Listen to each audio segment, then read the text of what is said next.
Lucas capítulo 11, versículo número 2. Vamos a continuar con nuestra serie Hablando al Padre. Es el tema número 11. Continuamos con nuestro tema, última parte, Padre Nuestro, parte 4. Esperemos que, si Dios permite, esta mañana, lo que es la mañana y tarde, terminemos ya este punto para pasar a otro. ¿Okay? Vamos a pasar ahora a por decir qué es orar en el Espíritu, ¿no? Que dice, es que oran en el Espíritu. ¿Qué es orar en el Espíritu? Y muchos dicen, es que es orar en lenguas. No. Orar en lenguas y orar en el Espíritu son cosas muy distintas. Tampoco significa que hagas esa parte que hacen los satanistas o que hacen los masones. Los masones lo que hacen es transmigrar. ¿Sabes qué es eso? Sacan su espíritu. Y eso es verdad, O sea, hacen cierto tipo de encantamientos donde hacen ciertos rituales y su espíritu sale de su cuerpo. Eso es transmigración. Y no se refiere a eso tampoco de orar en el espíritu, pero ese no es el tema ahorita, pero vamos a entrar ese tipo de cosas. Así que es orar sin cesar, la oración sacerdotal, cosas así, ¿ok? Bien. Vamos a terminar, si Dios quiere, este tema que nos lleva ya 4 sesiones. Dice ahí, y les dijo, cuando oréis, decid, Padre nuestro que estás en los cielos, santificado sea tu nombre, venga tu reino, hágase tu voluntad como en el cielo, así también en la tierra. El pan nuestro de cada día, dánoslo hoy, y perdónanos nuestros pecados, porque también nosotros perdonamos a todos los que nos deben. Y no nos metas en tentación, mas líbranos del mal. Entonces voy a terminar el punto del perdón. ¿Okay? Voy a terminar ese punto que dejamos un poco inconcluso. Decíamos, perdonar significa buscar la paz. ¿Okay? Buscar la paz. Cuando alguien no perdona, está emprendiendo un camino que se llama el camino de la venganza. El problema con ese camino es que, dicen, la venganza es dulce, en tu carne lo es, pero va a resultar en un contrapeso para tu vida. Es decir, en el punto en que tú estés haciendo eso, algo va a venir a ti que va a ser la contra de lo que estás sembrando. Te puedes vengar si tú quieres, pero sábete que cuando tú te vengas de alguien, Dios no va a actuar más. ¿Ok? O sea, cuando tú perdonas, no significa que la otra persona no va a adquirir lo que él está sembrando. Vamos a decirlo así. Una persona que le gusta golpear a las personas, pues tú bien podrías pues regresar esa ofensa, pero no lo haces. Decides esperar, pero tú piensas que eso se va a quedar así. La Biblia dice que el que a hierro mata, o el que mata a espada debe morir. O sea, la gente, aunque no lo ves, aunque tú no lo veas, lo que tú estás sembrando ahorita, como hijo, como hombre, como mujer, lo vas a cosechar un día. Lo vas a cosechar. O sea, si tú dices, no, pues ahorita no obedeces, te rebelas, piensas que vives en libertad, pero en realidad estás sembrando algo, porque un día tú vas a ser padre, un día tú lo vas a hacer, un día tú vas a ser madre, un día. ¿Y qué esperas cosechar? ¿Que sacas unos buenos hijos? Sí, puede ser que sí, pero en ese momento te vas a dar cuenta de lo que tú eras y de las cosas malas que decías pasar a tus padres. Te vas a dar cuenta ahí. Y dirás, papá o mamá, perdóname. Sé que ahora entiendo que eres yo un cabeza dura, pero ya es demasiado tarde.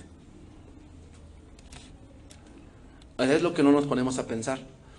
Sí, cuando buscamos la paz y yo te perdono, es que no voy a buscar venganza, no voy a estar guardándotelo como un interés, ¿ok? Eso es perdón. pero no significa que esto se va a quedar así. No significa eso. O sea, ante Dios, si esa persona no se arrepiente, eso Dios se lo va a cobrar. O sea, yo no perdono un pecado, no podemos, no somos Dios. Sin embargo, cuando tú perdonas, Dios ve tu corazón y te da bendición cuando tú perdonas. Pero la otra persona, si no se arrepiente, eso le traerá una consecuencia. ¿Cuándo? Pueden pasar días, meses, años, cuando venga esa consecuencia. Pero no va a ser para que tú te sientas bien, de que, ay Señor, gracias, me hiciste justicia. A lo mejor eso tú ni lo ves. También dice Proverbios que cuando tu enemigo le vaya mal, no te alegres. No sea que Dios quite su mano de sobre él y la ponga sobre ti. Entonces, hermanos, ciertamente perdonar no es algo fácil. No es algo fácil. O sea, no te voy a decir, ay, perdona, ya lo haces. No. Debemos entender lo que es algo complicado, es algo difícil. Por lo tanto, ¿qué se requiere? Orar. Romanos 12:11.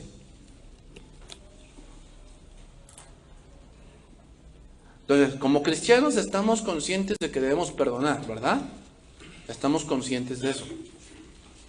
Pero no es tan sencillo. O sea, decirlo y hacerlo son cosas distintas. ¿Por qué? Bueno, porque el hacerlo conlleva muchas cosas.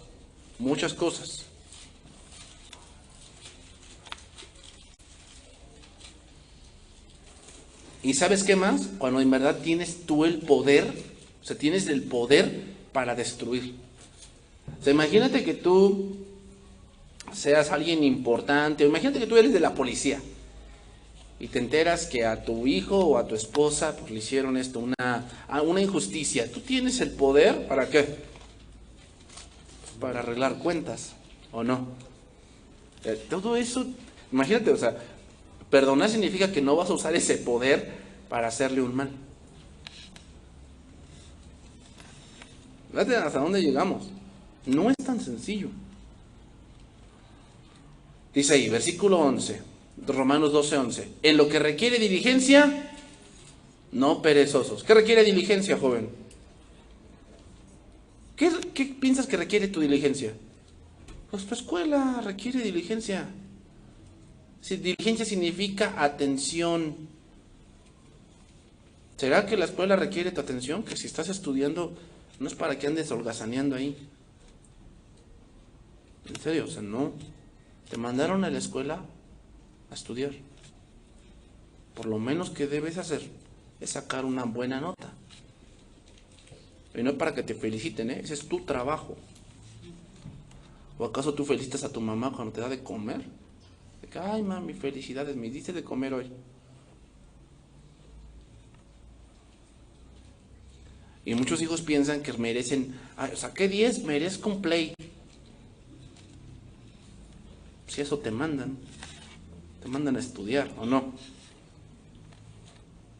En lo que requiere diligencia, no perezosos, fervientes en espíritu, sirviendo al Señor, gozosos en la esperanza, sufridos en la tribulación, constantes en la oración, y otro que dice ahí, compartiendo para las necesidades de los santos, practicando la hospitalidad. Bendecid a los que os persiguen, bendecid y no maldigáis. Gozaos con los que se gozan, llorad con los que lloran. Unánimes entre vosotros, no altivos, sino asociándoos con los humildes. No seáis sabios en vuestra propia opinión. ¿Sí significa? No te creas mucho de lo que sabes. A lo mejor puedes saber varias cosas, pero no lo sabes todo. Hay algunas áreas de tu vida que no las sabes, no las comprendes, no las has vivido. No paguéis a nadie, ¿qué? O sea, le voy a dar billete. No, yo no le pago con la misma moneda, le pago con billete para que me regrese cambio. No pagues mal por mal. Procurad lo bueno delante de todos los hombres. Si es posible, en cuanto dependa de vosotros, ¿qué dice ahí? Estad en paz con todos los hombres. Es decir, perdona, está en paz. Está en paz. No, pero él no me quiere perdonar. Bueno, ya es su problema de él, pero que no sea el tuyo. No os venguéis vosotros mismos, o sea, no agarres la justicia por tu propia mano. O sea, aquí venganza tiene la connotación, no significa de que no vayas a la justicia y pues exijas tus derechos, no significa eso, significa que tú, te digo, tengas el poder de hacer algo en contra de alguien que te hizo algo. Eso significa, no te vengues, sino dejad lugar a la ira de Dios. Eso no se va a quedar así. O sea, si tú perdonas, sí, pero ¿cuándo Dios lo va a perdonar? Cuando Él se arrepienta. Si no se arrepiente, eso no se queda así. Eso tarde o temprano llegará a su paga. Porque escrito está, mía es la venganza, yo pagaré, dice el Señor. Así que si tu enemigo tuviere hambre, dale de comer. Si tuviere sed, dale de beber. Pues haciendo esto, ascuas de fuego amontonará sobre su cabeza. ¿Qué significaría eso? Muchas veces tu enemigo va a estar en tu mano para que tú hagas con él tal vez como él te hizo. ¿Qué vas a hacer tú? Vas a hacer lo justo. Eso debes hacer, lo justo. Pero tu enemigo, ¿qué piensa? Que tú eres como él. ¿Y qué vas a hacer con él? Lo que él hizo contigo. Pero cuando tú le respondes de otra manera, lo avergüenzas. Un epicurio, Marco Aurelio, que no era cristiano, era un epicurio, le llamaban el sabio Marco Aurelio, era un César de Roma, escribió un libro de epicúreos, de semblanzas, y tienen una parte de sabiduría. Y una de las cosas que él escribió fue esto. Dijo, ¿cuándo demuestras que eres mejor que tu enemigo? ¿Cuándo demuestras que eres mejor que tu enemigo? Cuando no respondes como él te respondió a ti. Pues tiene sabiduría. Y es verdad. ¿Cuándo demuestras que eres mejor que tu enemigo? Cuando no respondes como él respondió a ti. Así demuestras que eres mejor. No seas vencido de lo malo, versículo 21, sino vence con el bien el mal. Veamos, hacer el mal, hermanos, es muy sencillo. Eso lo traemos de fábrica, lo traemos por naturaleza. El perdón no es algo que traemos por naturaleza, es algo que tenemos que aprender y tenemos que ejercitar. No es algo que traemos por naturaleza. Entonces, para terminar este punto, diré algunas cosas que presenta alguien que tiene falta de perdón. Te voy a decir algunas cosas. Primero, debo decir esto, que la falta de perdón no es algo que se admita con facilidad. O sea, cuando te digan, es que tú tienes una falta de perdón. No, no es cierto, yo no traigo nada con nadie. No, yo estoy bien. Así siempre la gente que tiene falta de perdón trata de camuflajearlo. Siempre.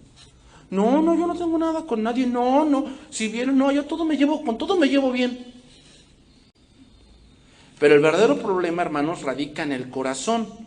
Ahí es donde radica ese problema que está creciendo con mala raíz de amargura, que tarde o temprano ahogará el amor de Dios en tu vida. Entonces, te voy a decir algunas cosas, son 9 cosas, tal vez haya más, pero 9 cosas que se presentan cuando hay una falta de perdón. Por decir,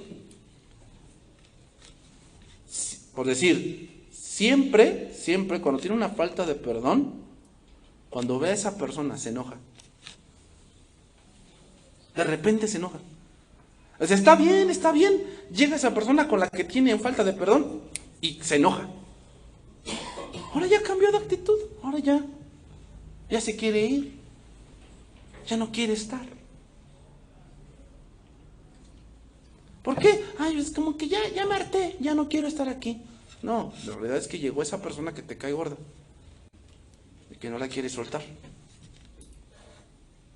Otra, constantes observaciones negativas. Son personas que siempre ven lo negativo y lo feo, siempre. Todo lo que hace esa persona está mal. todo. Que porque se sentó allá, que porque se vistió así, se peinó así, que porque huele feo, que porque esto, que porque el otro. Siempre ven lo negativo. Todo lo hace mal. Y todo piensa él que lo hace por él. Ay, claro. Yo iba al baño y se metió primero. Lo hizo por mí, porque vio que yo iba. Tiene una falta de perdón. Ahí. Otra. Nunca reconoce el talento de los demás. Y menos de esa persona. Mucho menos lo reconoce. Porque estamos de acuerdo que todos tenemos talentos. ¿Sí? Somos buenos en algo, ¿va? Tal vez en la pintura, tú eres bueno en la música, eres bueno en el canto, eres bueno en el estudio, tal vez eres bueno en los deportes, tal vez eres bueno en la cocina. No lo sé, tienes algún talento, como debilidades también. Y a veces lo notamos. O sea, hay gente que es muy buena para el aseo, la verdad. O sea, son personas muy pulcras, o sea, de verdad, limpian, no limpian por donde ve tu suegra, sino así, bien, limpian bien. Son personas así. Pero aunque esa persona tenga esos tipos de talentos, para él es un bueno para nada.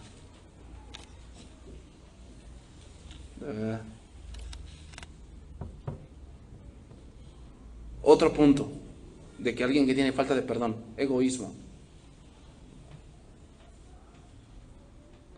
Es decir, no lo deja ser feliz. Siempre le anda buscando los pies, siempre. Porque su lema es, si yo no soy feliz, él tampoco lo será.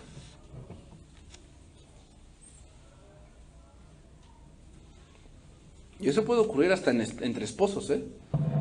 Que está el esposo que no la perdona a ella por lo que le hizo X, Y cosa, y no la deja ser feliz. ¿No? Le anda buscando los pies y le anda haciendo pasar malos momentos. Egoísmo. 5. Otro punto. Odio. Ya no solo le cae mal, ya se volvió más crónico. Lo odia, es decir, la persona odiada se vuelve una fuente de pensamiento obsesivo. ¿Y sabes qué? La idolatra. Que es un círculo vicioso. Otro punto de alguien que tiene falta de perdón, se vuelve solitario. Se vuelve solitario. Es decir, por su rencor y su amargura de carácter, sus amigos, sus familiares, no quieren ya estar con él, porque tiene un carácter que nadie lo aguanta.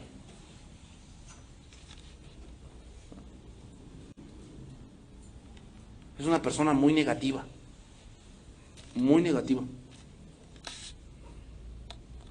Porque ahora no solamente está enojado contra esa persona, está enojado con el mundo. Falta de perdón. Otro, aislamiento. Proverbios 18:1. Te voy a leer ese verso. Dice, su deseo busca el que se desvía y se entremete en todo negocio. Lenguaje actual.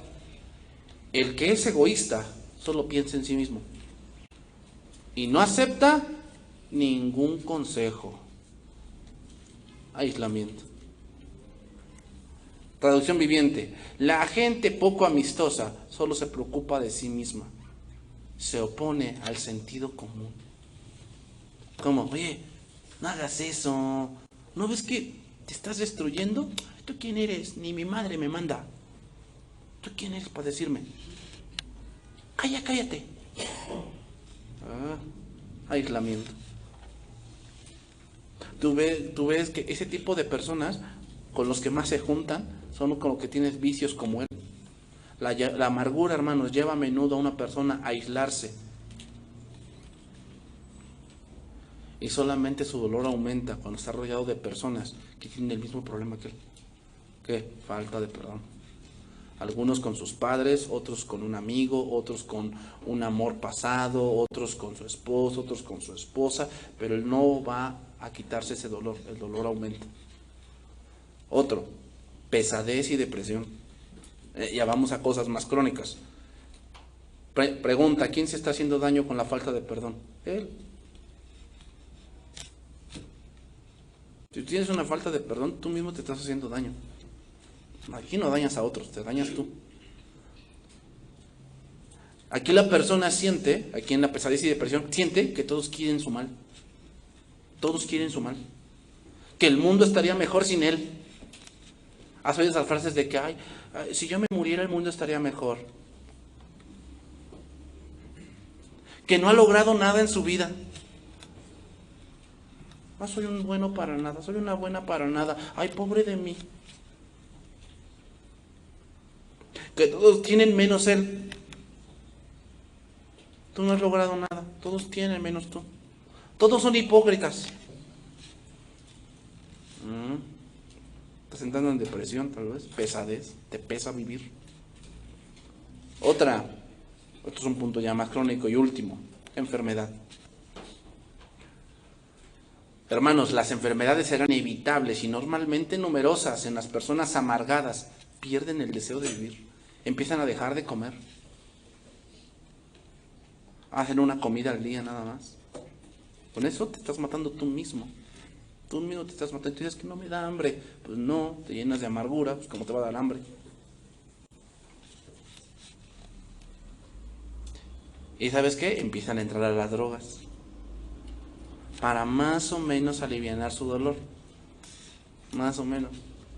Y fíjate, cuando habla la Biblia de drogas, no solamente se refiere a la cocaína y a ¿cómo se llama? Entrarle a la marihuana. No se refiere solamente a eso.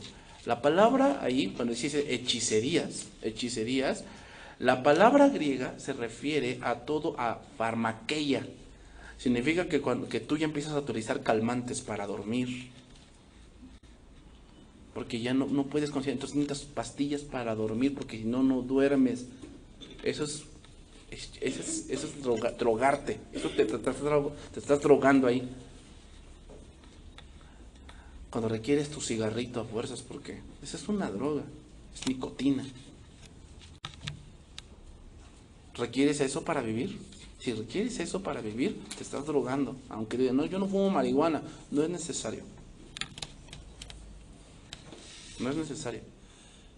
Meterte ese tipo de cosas es porque tal vez tengas depresión, tengas soledad, y para alivianar eso te empiezas a meter drogas. Dejas de orar, dejas de congregarte, empiezas a trabajar de más, ¿verdad? O sea, no te dan ganas de llegar a tu casa. Hay chavos, a mí me tocó vivirlo, chavos en la universidad, ¿sabes a qué horas entraban? A las 7 de la mañana. ¿Y sabes a qué horas iban de la escuela? A las 8 de la noche. Todo el día se la pasaban en la universidad. Y tenían nada más clases de las 9 a la 1 de la tarde. Pero se la pasaban todo el día ahí. Y yo una vez le pregunté a uno, oye, ¿por qué te quedas tanto tiempo? Es que en mi casa no tengo nada que hacer. No, si tienen que hacerlo, no quieren llegar. No quieren llegar a su casa. Se olvidan de las celebraciones que antes para ellos eran importantes, es decir, su aniversario, su cumpleaños, el cumpleaños de sus hijos, el cumpleaños de su esposa, el cumpleaños de su esposo. Se olvidan totalmente de eso. Como que viven en otra realidad. Hermano, Dios no se equivoca en esto. Mira, Proverbios 17:9. Proverbios 17:9 dice: el que cubre la falta, ¿qué? Busca amistad, mas el que la divulga, aparta al amigo. Lenguaje actual: quien perdona, gana un amigo, ¿verdad? Quien no perdona, gana un enemigo. Traducción viviente: cuando se perdona una falta, el amor florece, pero mantenerla presente separa a los amigos más íntimos. ¿Estás consciente que a veces tu amigo te va a fallar? Tus amigos no son perfectos. A veces tus amigos te van a fallar. Tus padres te van a fallar un día. ¿Pero qué quieres? ¿Amigos o enemigos? Eso ya lo decides tú. Eso ya lo decides tú. 10:12 de Proverbios, 10:12. El odio despierta rencillas, pero el amor cubrirá todas las faltas.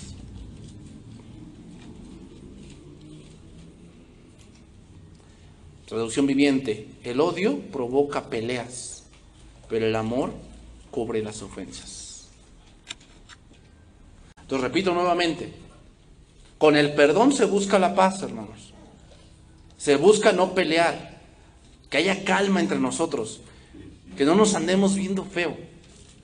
Eso se busca, que no nos andemos diciendo cosas en tercera persona, sino que haya paz entre nosotros. Pero sin duda, hermanos, la confianza, esa se dice que se construye en años y se destruye en un momento. Esa es otra cosa. O sea, ¿qué quiere decir? Que ya lo perdoné, ya ahora sí, otra vez bien cuates toda la cosa. Todo depende. Todo depende. O sea, sí, hay paz entre nosotros. Pero eso ya es otra cosa. Eso es algo que debemos ir saneando. Pero no nos vamos a ver feos, estamos en paz, ¿ok? Estamos en paz.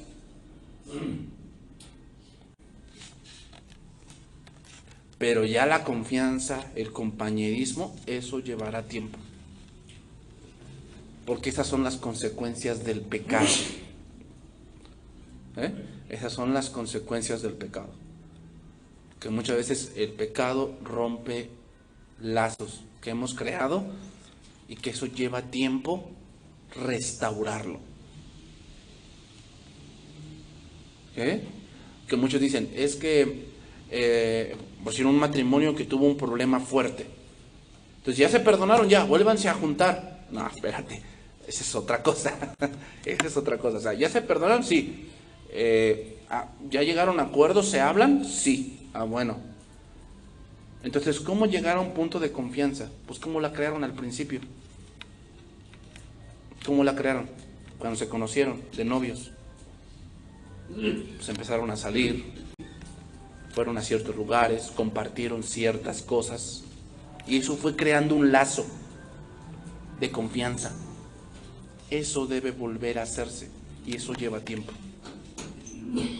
O sea, no quiere decir que no hemos perdonado, Perdonar significa buscar la paz. Sin embargo, hermanos, la confianza es otra cosa.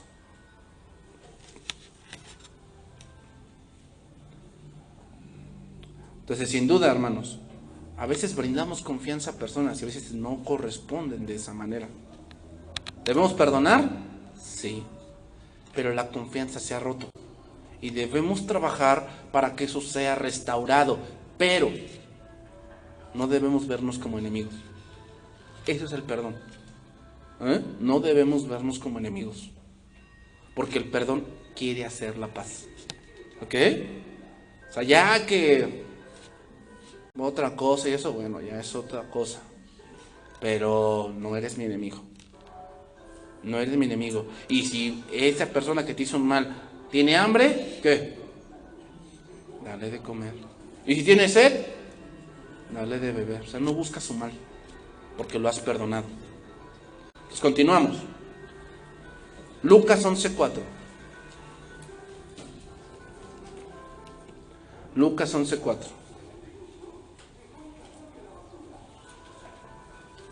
Así que cuando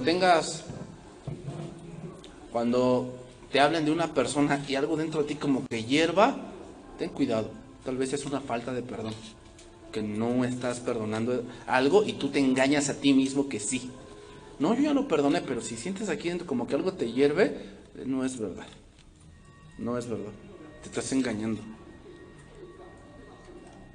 Dice ahí, perdona nuestras ofensas como también nosotros perdonamos a los que nos deben. Y no nos metas en tentación, mas líbranos del mal. Ay, aquí tenemos un punto importante. Aquí la palabra metas, significa llevarte a o dentro de. Bueno, voy a leer otro verso. Santiago 1:12. Santiago 1:12.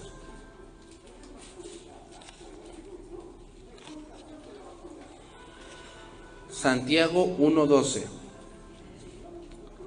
Dice ahí: bienaventurado el varón que soporta la tentación, porque cuando hayas resistido la prueba, recibirá la corona de vida que Dios ha prometido a los que le aman. Cuando alguien es tentado, no diga que es tentado de parte de Dios, porque Dios no puede ser tentado por el mal, ni Él tienta a nadie. Bueno, entonces, a ver, dice aquí que Él no tienta a nadie, y en el pasado verso dice que no nos metas en tentación. Entonces, ¿quién tiene la razón? Sino que cada uno es tentado cuando de su propia concupiscencia es atraído y seducido. Entonces la concupiscencia, después que ha concebido, da a luz el pecado, y el pecado, siendo consumado, da a luz la muerte. Amados hermanos míos, no erréis, o sea, no te equivoques. Toda buena dádiva y todo don perfecto desciende de lo alto, del Padre de las luces, en el cual no hay mudanza ni sombra de variación. Él de su voluntad nos hizo nacer por la palabra de verdad, para que seamos primicias de sus criaturas. El problema con esto, hermanos, es que la palabra tentación y la palabra prueba es la misma palabra griega. La palabra griega es peirasmos. Peirasmos. Y significa poner a prueba, experiencia, disciplinar, o implica adversidad. ¿Qué hace Dios? Probarte. Dios prueba.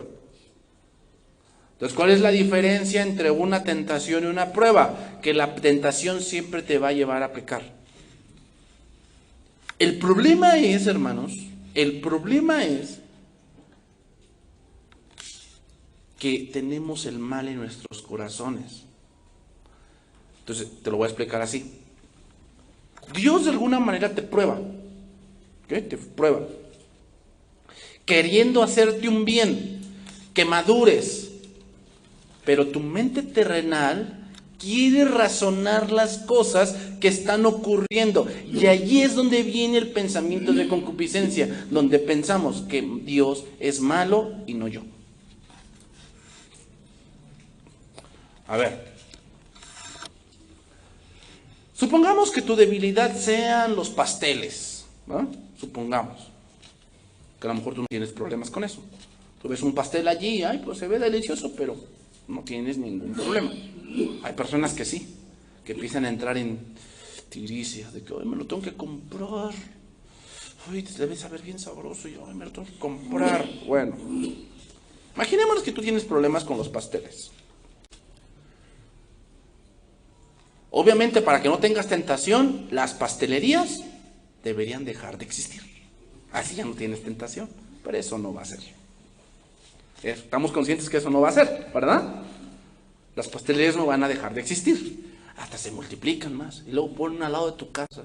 Bueno, entonces ¿qué vas a hacer? ¿Te vas a cambiar de casa? Pues si puedes, bueno, a lo mejor lo haces. Pero ¿y si no? No puedes cambiarte de casa. Entonces vas a pasar por ese camino donde está la pastelería. Entonces tú empiezas a razonar: ay, Señor, si sabes que si soy débil con los pasteles, ¿por qué me pones una pastelería al lado? Entonces dicen: es que Dios te está probando. Dios te está probando. ¿Qué probaría Dios de ti? A ver cuánto aguantas con el pastel. No creo.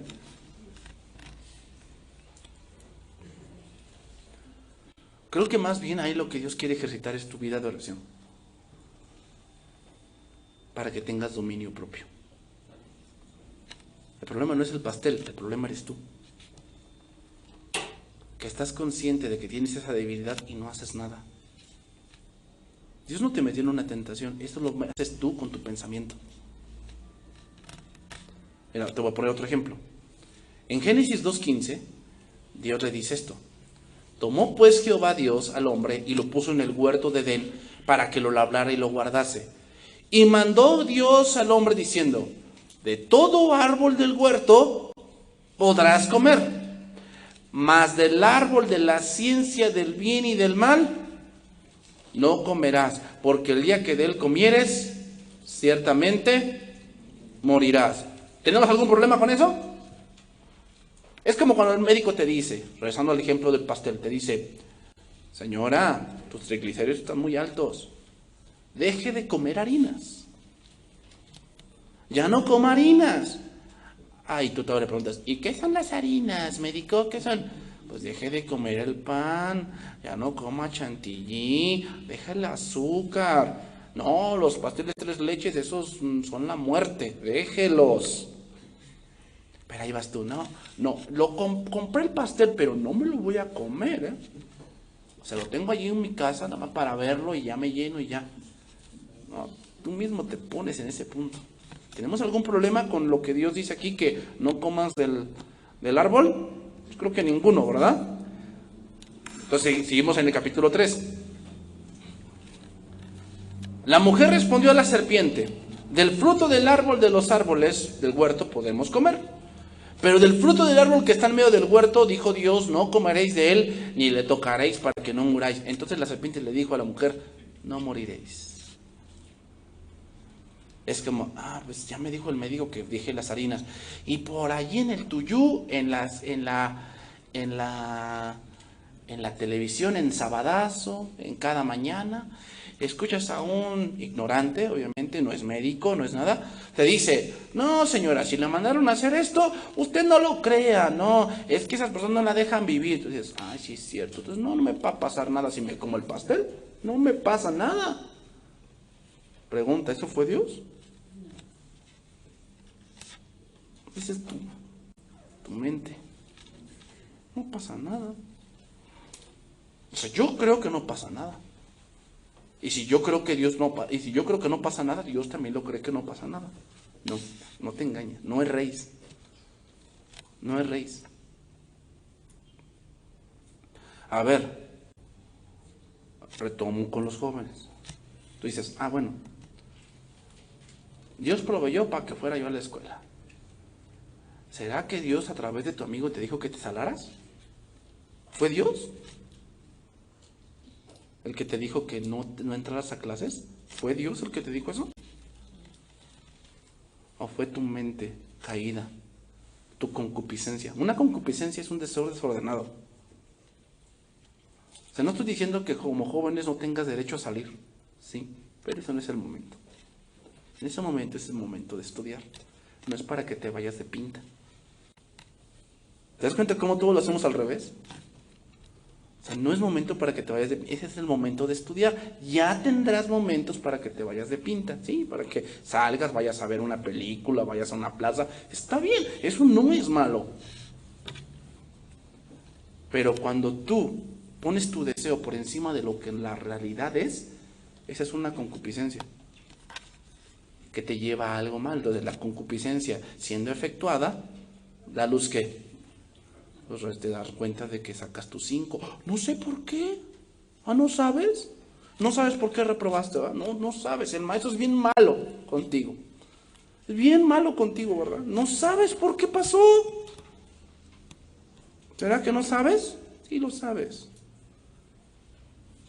Caíste en la tentación. La típica, es que si Dios sabe que me gusta irme de pinta, ¿para qué me da esos amigos?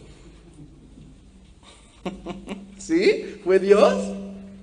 Tú los elegiste. ¿Por qué? Porque compaginaban con la idea torcida que tú tienes.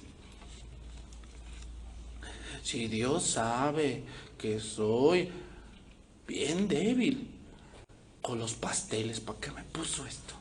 ¿Para qué los inventó Dios los pasteles si soy bien débil? No te hagas. Toda buena dádiva y todo don perfecto desciende ¿de dónde? De lo alto. Entonces la serpiente le dijo a la mujer, no te vas a morir. Entonces dice, sino que sabe Dios que el día que comáis de él, serán abiertos vuestros ojos y seréis como Dios, sabiendo el bien y el mal. Entonces dice, vio la mujer que el árbol era bueno para comer. Aquí la palabra vio es importante, porque ahora ella veía el orden de Dios, o la orden de Dios, a su manera de pensar. Ahí está el problema. Dios te va a probar, pero cuando tú ves las cosas a tu manera, esa prueba, tú la ves malas y se convierte en una tentación. Por si mira, Dios probó a Abraham, ¿verdad? ¿Y qué le dijo? Dame tu hijo, tu único, al que amas. ¿Cuál era la tentación ahí? No hacerlo. ¿Te das cuenta que en la prueba va implícita también la tentación? ¿Por qué? Pero esa no es de Dios, esa es tuya. Esa es en nuestra manera de ver, se convierte en una tentación. Pregunta, cuando pecó David, ¿tú piensas que Dios puso a esa mujer allí? No. David no estaba haciendo lo que debía haber hecho. ¿Qué? Irse a la guerra. Irse a la guerra. Esa era una gran prueba, porque no, las guerras tienen diferentes estrategias y diferentes momentos. Esa era la prueba de Dios para David. ¿Cuál? Irse a la guerra. Él, en su concupiscencia, no quiso. Hizo lo contrario. ¿Y qué pasó? ¡Pum! ¿Tú piensas que Dios quería que Sansón terminara como terminó? No. Eso fue su concupiscencia, que él dijo, me escaparé como las otras veces. Como tú también así lo has dicho. Ah, hice esto y no me cacharon. Lo voy a volver a hacer. ¿Eso fue Dios? No. Eso es tu concupiscencia. Que tú ves las reglas de Dios como a tu manera. Y eso produce que entres en tentación. La prueba, aquella prueba que Dios había puesto delante de ellos para cuidarlos, para bendecirlos, para darles vida siempre, ahora se había vuelto una tentación. ¿Culpa de quién fue? ¿De la mujer? ¿De Dios? ¿De la serpiente? ¿De quién fue la culpa? De la mujer. ¿Sabes por qué? Porque la tentación viene en satisfacerte tú mismo. No piensas en Dios, no piensas en nada, solamente piensas en ti. Por eso caemos ahí. Porque nada más pensamos en mí, nada más piensas en ti, tú. O sea, yo tengo derecho a tener esto, yo tengo derecho a experimentar esto, yo tengo derecho a esto, yo tengo derecho a esto. Y no te pones a pensar en Dios, si es lo que Dios quiere, si es lo que tus padres quisieran para ti. ¿Te has puesto a pensar en eso? No, no lo pones tú nada más piensas en ti. Caíste en la tentación por eso. Porque eres un egoísta. Por eso se cae ahí. Nada más piensas en ti. Los mandamientos de Dios son todos ellos perfectos y justos. Romanos 7:18.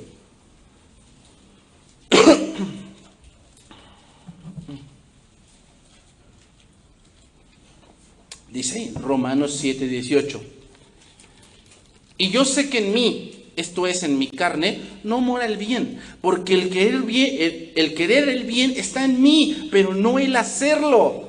Es decir, ¿sabemos qué es lo correcto?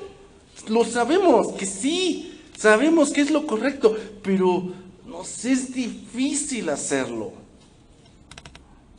Porque dice, porque no hago el bien que quiero, sino el mal que no quiero, eso hago. O sea, lo que sé que está incorrecto, me es más fácil hacerlo. Y si hago lo que no quiero, y ya no lo hago yo, sino el pecado que mora en mí. Así que, queriendo yo hacer el bien, hallo esta ley, que el mal está en mí. O sea, ¿de dónde surgieron esos pensamientos tan arrogantes y tan egoístas que tienes, jovencito? ¿De dónde surgieron? De ti mismo. Te has vuelto así. Por eso surgen esas cosas. Porque seguro el hombre interior me deleita en la ley de Dios, pero veo otra ley en mis miembros que se revela contra la ley de mi mente y que me lleva cautivo a la ley del pecado que está en mis miembros. Dice ahí, miserable de mí, ¿quién me librará de este cuerpo de muerte? Entonces, retomo. Ya no te toda esta explicación. ¿Qué significa? Y no nos metas en tentación. No estamos diciendo, ay Señor, no me tientes. No estamos diciendo eso. Porque eso no proviene de Dios. Dios te prueba. Pero hay un peligro allí. Que en nuestra carne, en nuestro pensamiento, en nuestra carne, eso se vuelva una tentación. Eso se vuelva algo malo y entonces pequemos contra Dios. Eso quiere decir. No nos metas en tentación no significa, Señor, no me tientes. Sino significa, Señor, no permitas que lo que yo viva, en mi pensamiento, peque contra ti.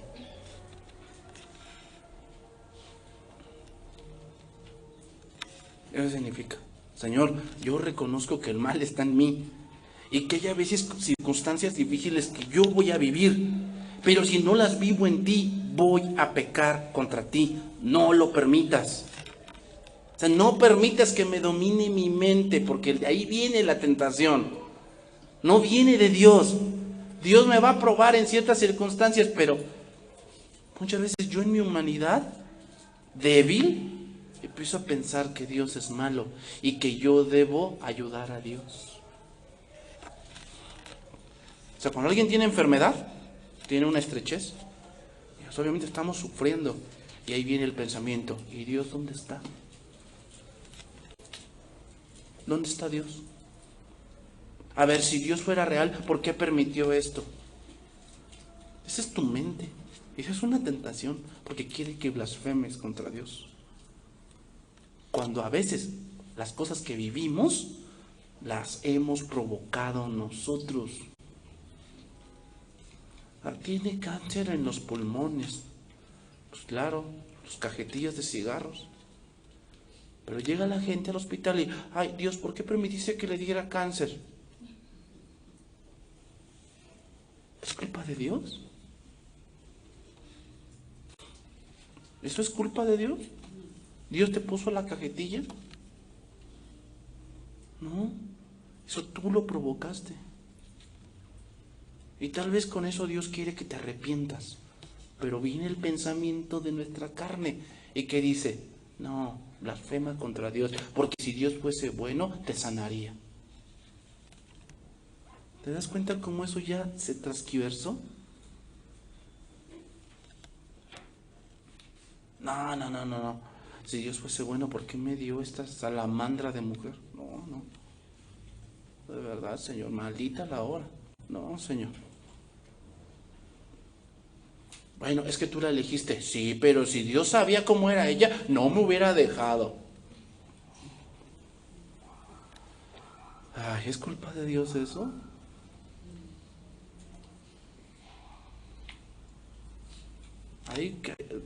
Ahí entra nuestra carne, entra nuestra mente, nuestra concupiscencia, que hace que veamos las cosas a nuestro favor y que Dios tiene la culpa, no yo.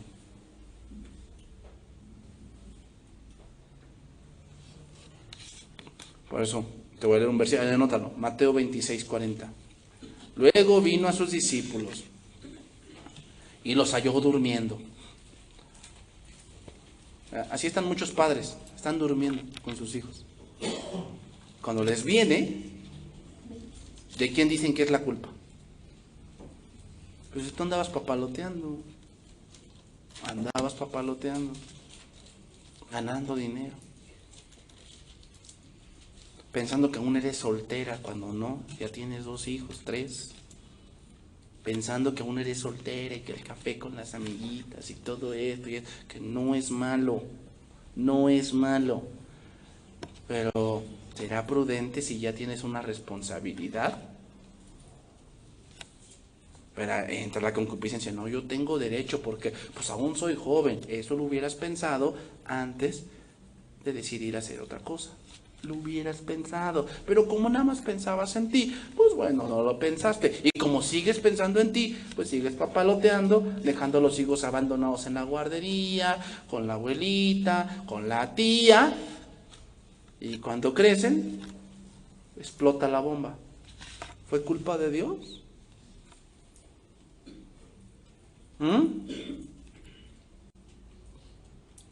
Pues tu mente carnal te va a decir que sí. Es culpa de Dios. Pero si nos centramos bien, te vas a dar cuenta que estábamos como los discípulos, durmiendo. Y dijo a Pedro, así que no habéis podido velar conmigo 1 hora, velad y orad, para que no, ¿qué? O sea, la tentación de esa no las podemos librar, ¿eh?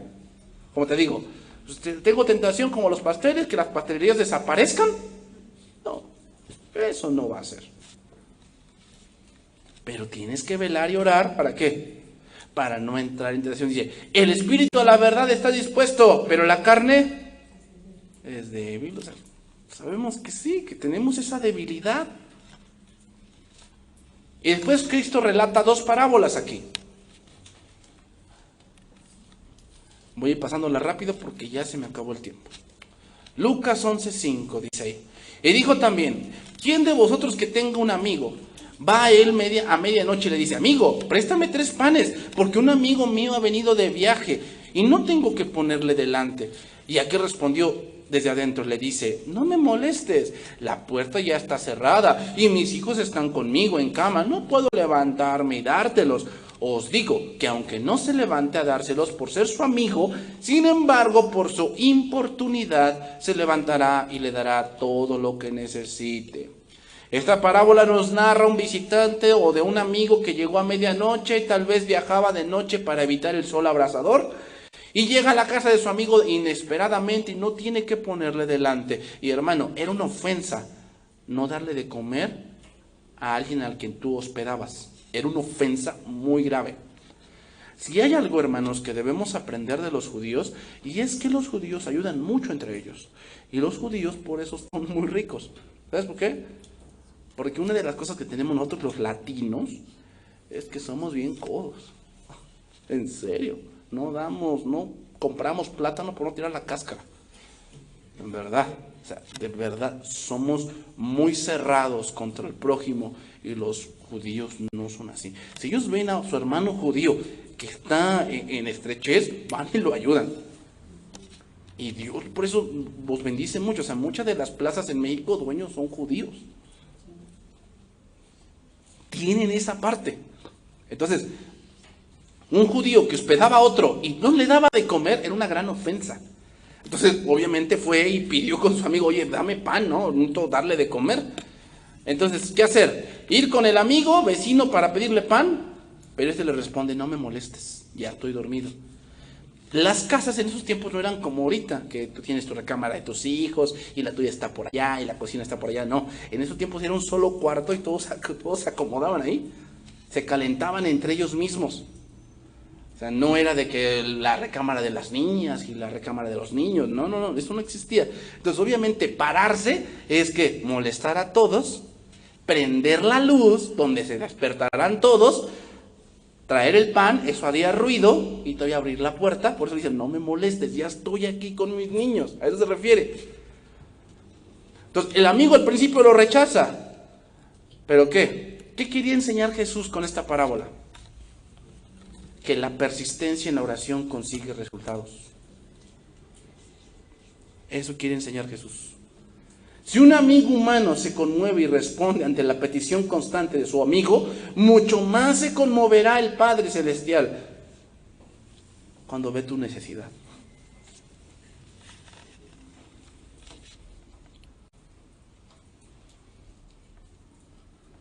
O sea, siempre Dios te va a dar algo bueno, siempre. O sea, ¿tú piensas que si oras cuando tienes necesidad, Dios no te va a responder? Es obvio que sí, te va a responder cuando tienes esa necesidad, aun cuando esa necesidad sean consecuencias de tu pecado. Dios te va a responder, porque Dios es misericordioso.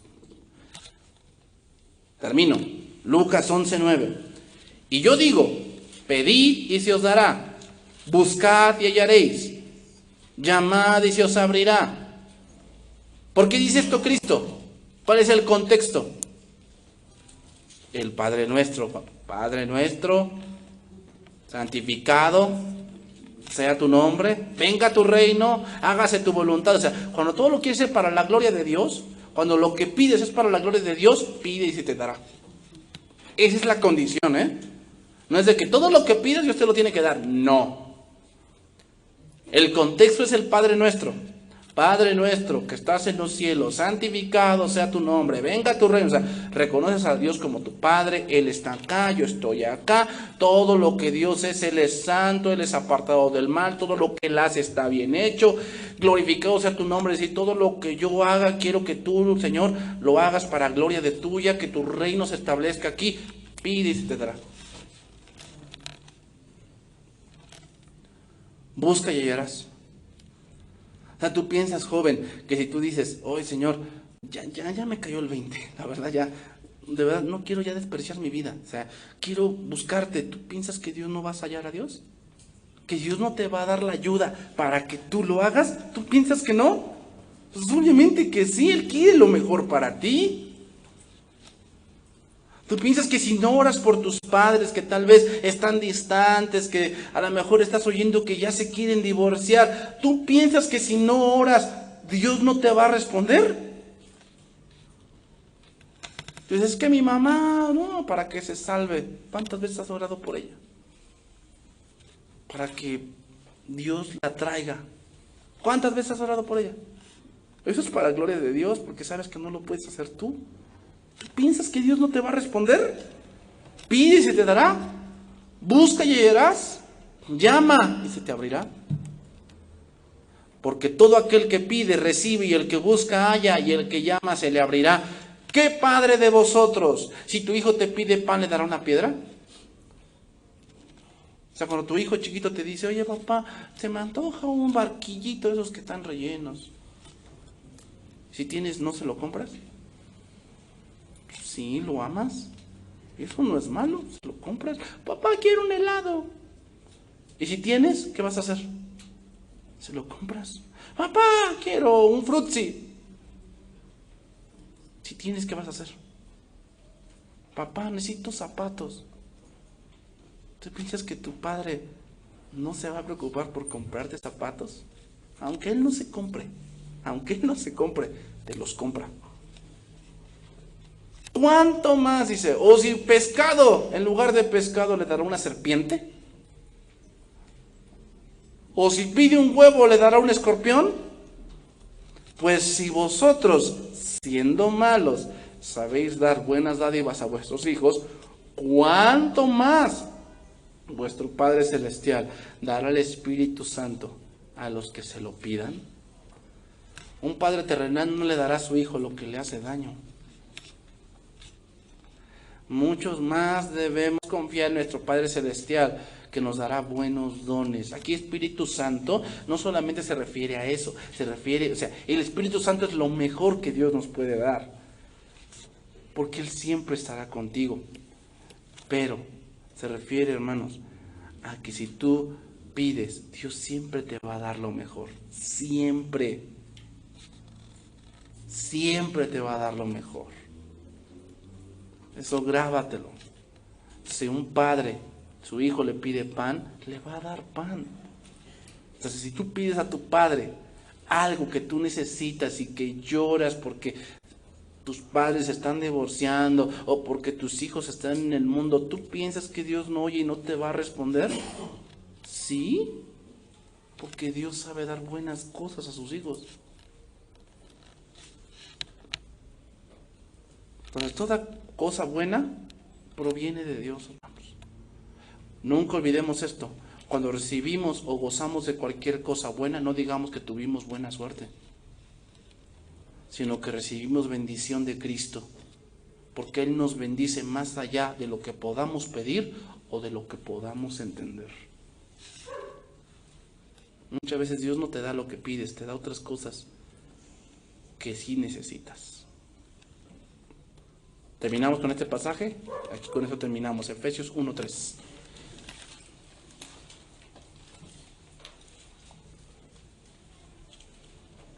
Dice ahí. Efesios 1:3.